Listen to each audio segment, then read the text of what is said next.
Okay అండి. ఈ radar range equation అనేది చాలా చాలా ఇంపార్టెంట్ టాపిక్ అండి. ఓవరాల్ రాడార్ యూనిట్లో అన్ని బ్లాక్ డయాగ్రామ్లో అవి ఉంటాయి. ఇది చిన్న డెరివేషన్ ఉంటుంది. ఈ డెరివేషన్ వల్ల యూజ్ ఏంటి అంటే, ఒక రాడార్ వర్క్ అవ్వాలంటే ఏ కండిషన్స్ మనం కన్సిడర్ చేసుకోవాలి, వాటి వల్ల ఏమేమి ఎఫెక్ట్ అవ్వే అవకాశం ఉంది అనేది మాత్రం మనం కన్సిడర్ చేసుకుంటే చాలు. సింపుల్గా ఒక రాడార్కి ఏ కండిషన్స్ ఉంటే బాగా వర్క్ అవుతుంది, సెకండ్ పాయింట్ వచ్చి ఏ కండిషన్స్ అనేవి రాడార్ని ఎఫెక్ట్ చేస్తాయి, ఇంతే. ఫస్ట్ వన్ వచ్చి ఫర్ ఎగ్జాంపుల్ మీరు ఎగ్జామ్ రాశారనుకోండి, ఏదైనా ఎగ్జామ్ రాసినప్పుడు 100 మార్క్స్కి రాస్తే ఏం చేస్తారు, 100 అనేది ఒక రిఫరెన్స్ పాయింట్. దానిపైన మనం ఎంత కావాలంటే అది తెచ్చుకుంటాం, అంతే కదా. మనం రాసిన మన నాలెడ్జ్ బట్టి మనకి మార్క్స్ వస్తాయి. కానీ ఒక రిఫరెన్స్ పాయింట్ అంటూ ఉండాలిగా, మనం ఎంతకు రాస్తున్నాం అనేది, అది 100. అలాగే ఒక యాంటీనా వర్క్ అవ్వాలంటే మనం కూడా దాని యొక్క రిఫరెన్స్ పాయింట్ అనేది తీసుకుంటాము.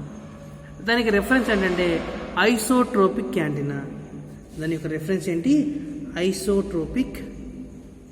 Isotropic antenna.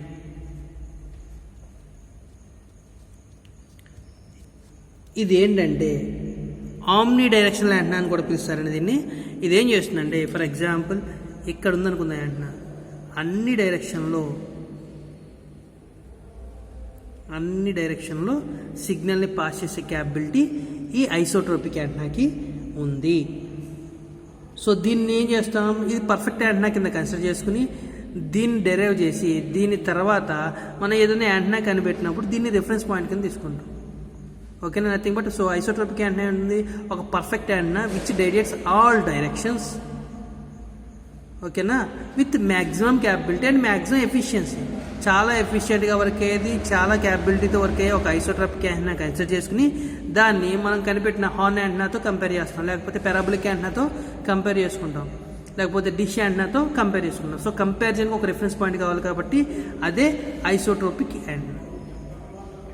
ఓకేనా. ఫస్ట్ పవర్ డెన్సిటీ అంటే తెలుసుకోవాలి ఫస్ట్. ఓకేనా, ఫస్ట్ మనం పవర్ డెన్సిటీ అంటే ఏంటో తెలుసుకోవాలి. ఏంటనేది power density, nothing but PD. ఈ పవర్ డెన్సిటీ అంటే ఏం లేదు, సింపుల్ డెఫినేషన్, ఎంత పవర్ని మనం రేడియేట్ చేస్తున్నాం, ఆ రేడియేటెడ్ పవర్తో ఎంత ఏరియాని మనం కవర్ చేయగలుగుతున్నాం, అంతే. ఫర్ ఎగ్జాంపుల్ నేను 2 kW పంపించాను, దీంతో నేను ఎంత రేంజ్ వరకు కవర్ చేస్తున్నాను సర్ఫేస్ ఏరియాని, లేదా 3 kW పంపించాను, ఇంకెంత రేంజ్ వరకు కవర్ చేస్తున్నాను. ఈ రెండింటి మధ్య కంపారిజన్ చెప్పేది ఎవరు, పవర్ డెన్సిటీ. సో దీన్ని ఎలా రాస్తా అంటే సింపుల్గా చూడండి, radiated power by surface area. Radiated power ఏంటి, పీటీ. రేడియేటెడ్ అంటే సింపుల్గా చెప్పొచ్చు ట్రాన్స్మిటింగే కదా, ట్రాన్స్మిట్ చేస్తేనే కదా బయట రేడియేట్ అయ్యేది. సో అందుకని దాన్ని ఏం చేశాను, నేను పీటీ కింద రాశాను. PT is nothing but transmitting power, nothing but radiating power. అర్థమవుతుందా. పవర్ డెన్సిటీ అంటే ఏంటి, radiated power by covered surface area. అంటే ఎంత పవర్ రేడియేట్ చేస్తున్నాం, ఆ రేడియేటెడ్ పవర్ వల్ల ఎంత ఏరియాని మనం కవర్ చేయగలుగుతున్నాం. ఇది theme of power density. So radiated power అంటే ఏంటి, ట్రాన్స్మిటింగ్ పవరే కదా. రేడియేట్ అంటే బయటికి వెళుతుంది అని అర్థం. ఏమవుతుంది, బయటికి వెళ్తుంది. అండ్ ఫర్ ఎగ్జాంపుల్ ఇది యాంటీనా అంటాం, దీని నుంచి రేడియేట్ అవుతుంది అంటాం. సో ఈ రేడియేటెడ్ పవర్ని ఏమంటున్నాం, ట్రాన్స్మిటింగ్ పవర్ అంటాం. సో దాన్ని సింపుల్గా పీటీ అని రాశారు. So PT by surface area.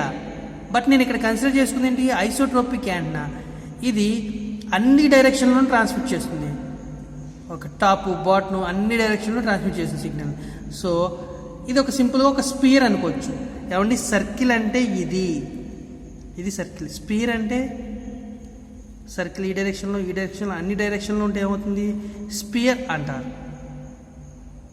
ఓకేనా. సో ఇది ఏం చేస్తుంది, టాప్కి పంపిస్తుంది, బాటమ్కి పంపిస్తుంది, సైడ్కి పంపిస్తుంది, అన్ని డైరెక్షన్లో సిగ్నల్ని పాస్ చేయగలుగుతుంది. సో దీన్ని స్పియర్ అంటారు. దీని యొక్క సర్ఫేస్ ఏరియా ఏంటి, 4πr². అన్ని డైరెక్షన్ల యొక్క పవర్ డెన్సిటీ ఏంటి, PT by 4πr². PD equal to PT by, గుర్తుపెట్టుకోండి, 4πr² వచ్చింది. మళ్ళీ కన్ఫ్యూజ్ అవుతుంది. 2πr అంటాం కదా సార్ అంటే, ఇది మనం దేనికి వాడుతున్నాం, స్పియర్కి వాడుతున్నాం. Why? Because we are using isotropic antenna. It is an omni direction antenna and it is an imaginary antenna. అంటే ఈ యాంటెన్నా అసలు ఉండదు, కానీ మనం ఉంది అని ఇమాజిన్ చేసుకుని దాని ద్వారా సిగ్నల్ పాస్ అయితే పర్ఫెక్ట్ యాంటెనాకి కావాల్సిన లక్షణాలు ఏంటో మనకు తెలుస్తాయి. సో దానికోసం మనం ఏం చేసాం, ఐసోట్రోపిక్ యాంటెనాని కన్సిడర్ చేసుకున్నాం. దాని యొక్క పవర్ డెన్సిటీ ఏంటి, rated power PT by surface area ఎంత కవర్ చేస్తుంది, surface area of a sphere 4πr². So దీన్ని మనం తెలుసుకున్నాం. తర్వాత దీని యొక్క గెయిన్ కనుక్కోవాలి. ఓకేనా, ట్రాన్స్మిటింగ్ యాంటెన్నా యొక్క గెయిన్ అంటే సింపుల్గా ఏమొస్తుంది, so PD equal to PT into transmitting antenna gain కాబట్టి జీటీ బై 4πr². దీని యొక్క గెయిన్ అంటే ఏమవుతుందంటే సింపుల్గా just GT, power density with gain అని రాసుకున్నాం. సింపుల్గా power density with gain of transmitting antenna. So power density తెలుసుకున్నాం దేని ద్వారా, ట్రాన్స్మిటింగ్ యాంటీనా గెయిన్ ద్వారా. అప్పుడు ఏమవుతుంది, PD equal to PT into GT by 4πr². ఇది బాగా ఇంపార్టెంట్, ఇది ఇంకా ఇంపార్టెంట్. ఓకేనా, నెక్స్ట్ చూద్దాం. మనకి పవర్ డెన్సిటీ వచ్చింది, దాంతోపాటు power density with gain GT కూడా వచ్చింది. నెక్స్ట్ సరే, మనం ఇక్కడ ఒక యాంటెన్నా యూజ్ చేసాం. యాంటెన్నా అనుకోండి, ఇది సిగ్నల్ పాస్ అయింది, ఎలా డైరెక్షన్లో పాస్ అయింది, ఎక్కడికో వెళ్ళింది, కొన్ని కిలోమీటర్స్ వెళ్ళింది, టార్గెట్ ఇక్కడ ఉందని తెలిసింది. ఓకేనా, తెలిసిన దీని నుంచి రిప్లై వస్తాయి ఉంటాయి.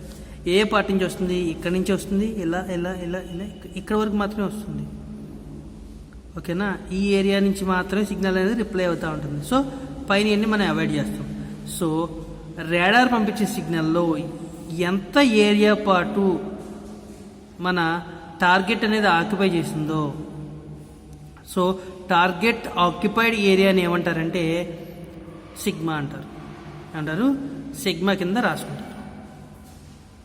ఓకేనా, టార్గెట్ ఆక్యుపైడ్ ఏరియా ఏమంటారు, సిగ్మా అంటారు. దీనివల్ల ఏమవుతుంది, మనకి ఎకోస్ రిటర్న్ అవుతూ ఉంటాయి. ఎకోస్ అంటే ఏమవుతుంది, సిగ్నల్ తగిలి మళ్ళీ రిటర్న్ రావడం కదండి. సో ఫస్ట్ మనం ఇక్కడ దాకా తెలుసుకున్నాం. ఫస్ట్ ఏంటి, పవర్ డెన్సిటీ తెలుసుకున్నాం, తర్వాత గెయిన్ ఆఫ్ పవర్ డెన్సిటీ తెలుసుకున్నాం.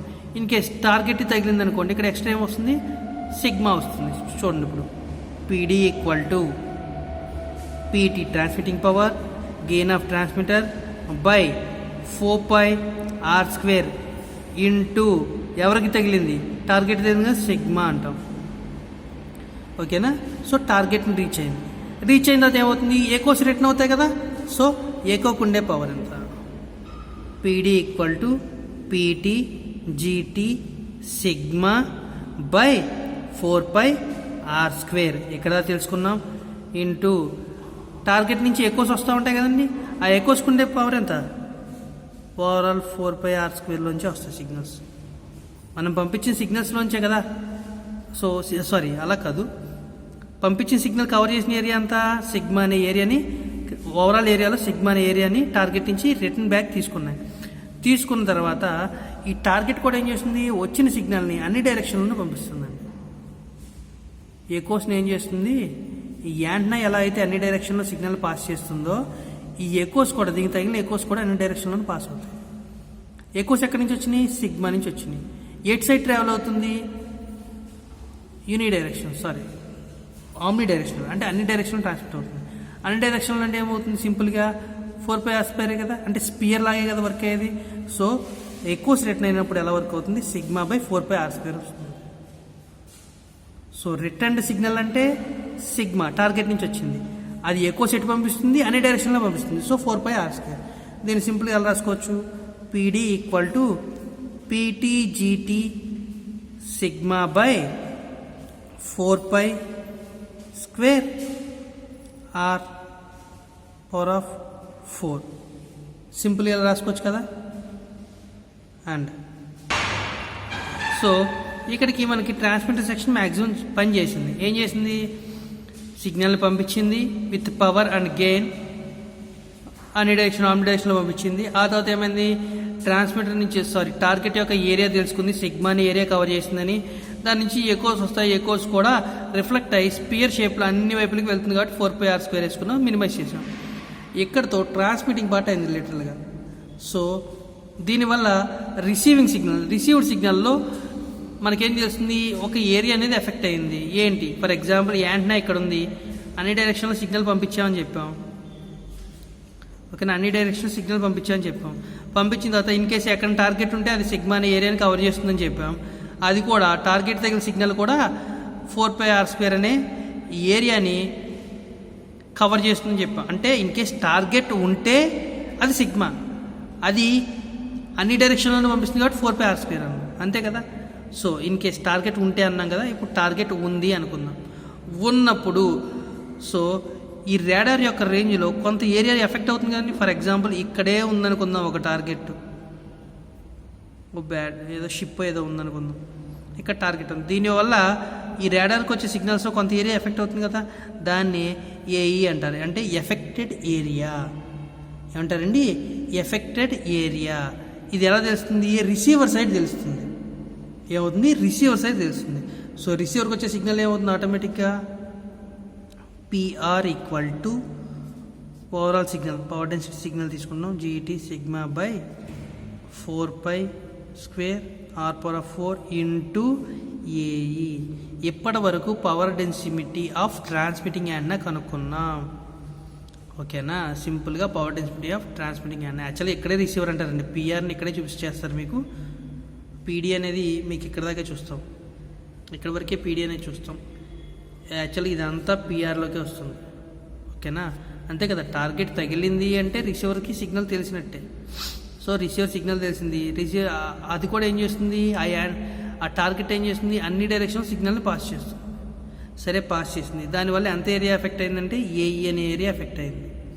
సో సింపుల్గా పిఆర్ని ఏం చేసుకోవచ్చు, PR = ట్రాన్స్మిటింగ్ సెక్షన్ పవర్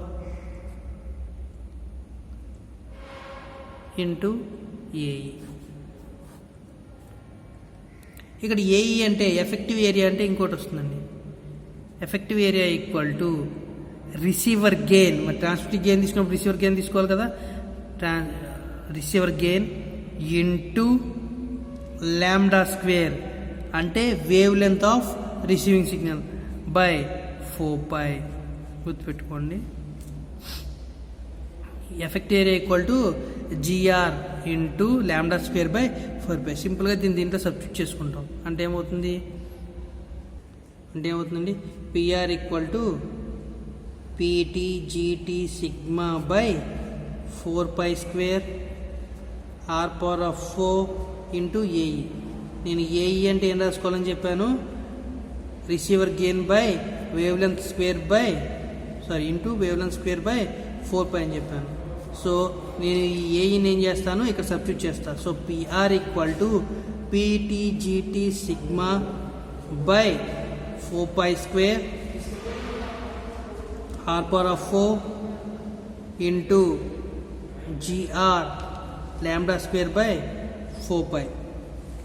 ఓకేనా, గెయిన్ వచ్చేపాటికి రిసీవర్కి ట్రాన్స్మిటర్కి ఒకేలా ఉంటుంది కాబట్టి మ్యాక్సిమం ఒకే ఎక్విప్మెంట్ కాబట్టి గెయిన్ని మనం సింపుల్గా G అని తీసుకోవాలండి.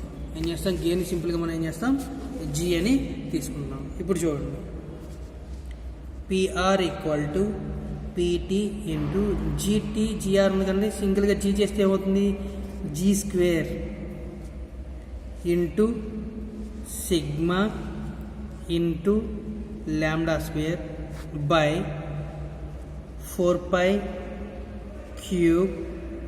Into R⁴. ఓకేనండి. సో ఇది రిసీవింగ్ సిగ్నల్. తర్వాత దీంట్లోంచి మనం ఏం చేయాలి, ఇది రిసీవ్డ్ సిగ్నల్ పవర్. మనం దీంట్లో ఏం చేయాలి, మనం రిసీవర్ యొక్క సిగ్నల్ కనుక్కోవాలి. సో ఇదే కదండి R అనేది, R⁴ PT G² sigma λ² by 4π³ into PR. అంటే ఏం లేదు, ఇది ఇటు వచ్చింది, ఇది ఇటు వెళ్ళింది. ఇది గుర్తుపెట్టుకోండి. ఇక్కడ చిన్న లాజిక్ ఉంది. ఈ ఆర్ అంటే ఏంటంటే రేంజ్, పిఆర్ అంటే రిసీవింగ్ పవర్ లేకపోతే రిసీవర్ పవర్. ఓకేనా? ఫర్ ఎగ్జాంపుల్ ఇక్కడ ఒక యాంటీనా ఉంది అనుకుందాం, సిగ్నల్ని పాస్ చేసింది. ఇక్కడ టార్గెట్ ఉంది. టార్గెట్ అనేది దూరం అయింది అనుకోండి, దూరంగా ఉంది. రిసీవింగ్ సిగ్నల్ అనేది ఏమవుతుంది? వీక్ అవుతుంది కదా. ఎప్పుడు రేంజ్ ఎక్కువైతే, ఇది ఆర్ అనుకుందాం, రేంజ్ పెరిగితే సిగ్నల్ రిసీవ్ అయ్యేది ఏంటి? వీక్గా ఉంటుంది. రేంజ్ పెరిగితే వీక్ సిగ్నల్ అనేది రిసీవ్ అవుతుంది. రేంజ్ తగ్గితే అంటే టార్గెట్ అనేది బాగా దగ్గరగా ఉందనుకోండి, సిగ్నల్ అనేది స్ట్రాంగ్గా ఉంటుంది. ఓకేనా? సో ఈ రెండు రివర్స్లో ఉంటాయి. రేంజ్ పెరిగితే అంటే డిస్టెన్స్ పెరిగితే యాంటెనాకి టార్గెట్కి మధ్య రిసీవ్డ్ సిగ్నల్ అనేది వీక్గా ఉంటుంది. ఆ రేంజ్ అనేది టార్గెట్కి దగ్గరగా ఉంటాయి, యాంటెనాను టార్గెట్ దగ్గరగా ఉంటే ఏమవుతుంది? రేంజ్ తగ్గితే సిగ్నల్ స్ట్రెంత్ అనేది పెరుగుతుంది. ఇది గుర్తుపెట్టుకోండి. ఇప్పుడు ఈ ఈక్వేషన్ని మనం రేంజ్ అండ్ రిసీవింగ్ పవర్లో కన్సిడర్ చేద్దాం. ఇప్పుడు చూడండి. సో ఇది మనకి ఫైనల్గా వచ్చిన ఈక్వేషన్ కదా. దీన్ని సింప్లిఫై చేద్దాం. ఆర్ ఉంది కదా, ఆర్ నేనేం చేస్తున్నాను, సింపుల్గా ఈ 4 ఇటు పంపించేద్దాం. అప్పుడు ఏమవుతుంది చూద్దాం. PT G square sigma lambda square by 4π³ into PR overall 1/4. ఎందుకంటే ఈ 4 నుంచి పంపించాం. ఇప్పుడు చూడండి, ఆర్ అంటే ఏం చెప్పాను? R equal to range. So range increase అయితే సిగ్నల్ ఏమవుతుంది? స్ట్రెంత్ డిక్రీజ్ అవుతుంది. నథింగ్ బట్ దీని సిగ్నల్ పవర్ అనుకోవచ్చు కదా, ఇది రిసీవ్డ్ పవరే కదండి. సో పిఆర్ అనేది డిక్రీజ్ అవుతుంది. ఇన్ కేస్ ఆర్ అనేది రేంజ్ అనేది డిక్రీజ్ అయితే సిగ్నల్ పవర్ ఏమవుతుంది? ఇంక్రీజ్ అవుతుంది. గుర్తుపెట్టుకోండి. సో నేను ఏం చేస్తాను, దీన్ని ఎస్ మిన్ అని రాసుకోవచ్చు, అంటే మినిమం సిగ్నల్ అని చెప్పి. సో దీన్ని సింపుల్గా ఏం చేస్తాం,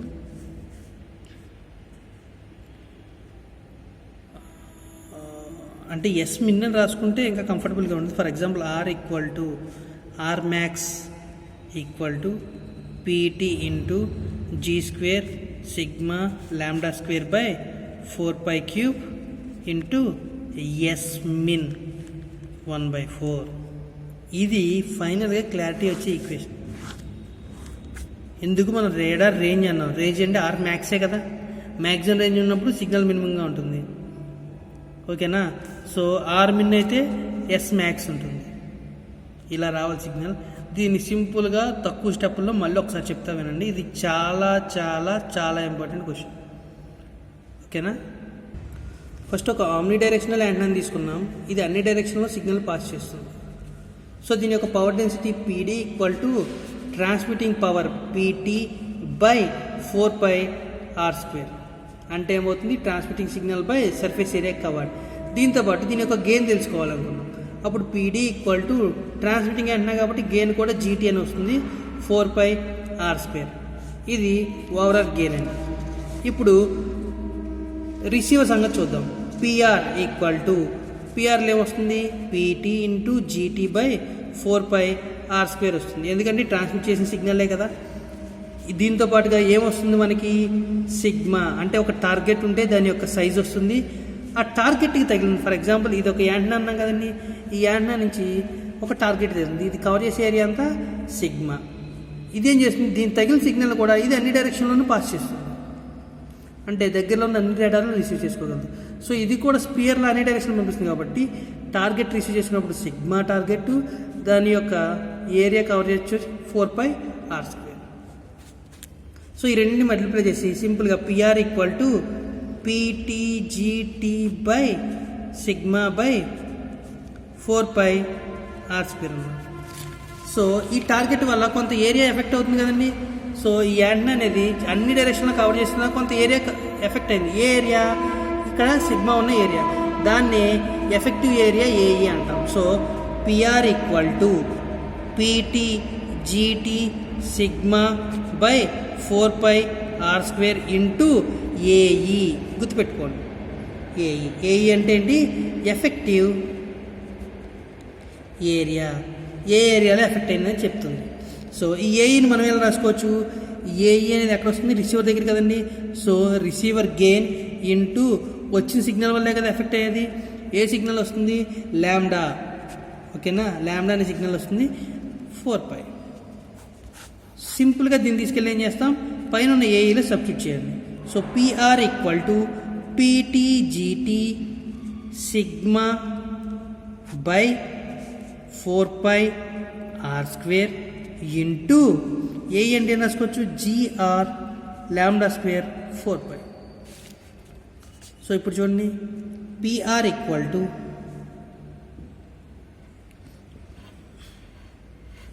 సారీ ఇక్కడ మనం ఇంకోటి మిస్ చేసాం, 4π ఉంది కానీ 4π² వస్తుంది ఇక్కడ.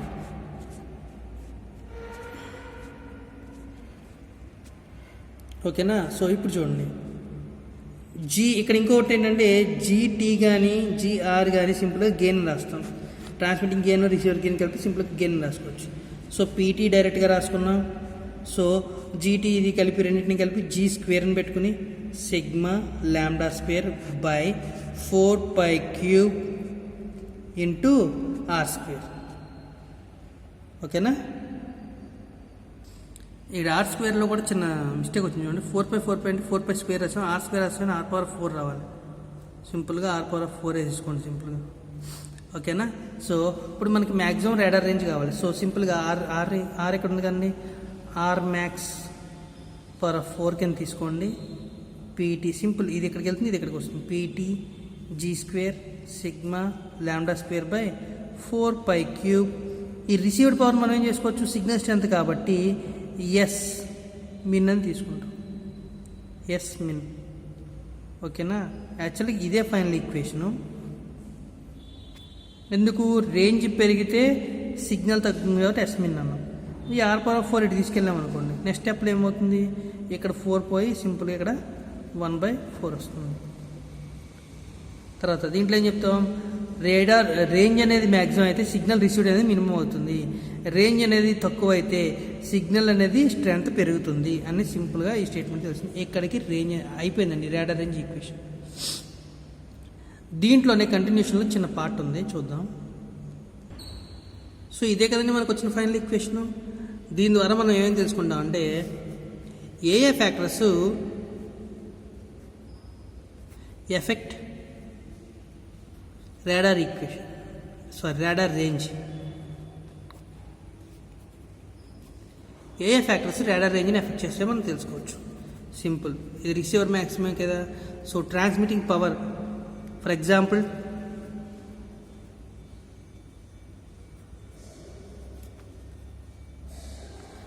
పవర్ అనేది ట్రాన్స్మిట్ చేసేటప్పుడే తక్కువ పంపిస్తే సో ఈ రాడార్ కవర్ చేసే ఏరియా డిక్రీజ్ అవుతుంది కదండి, అంతే కదా.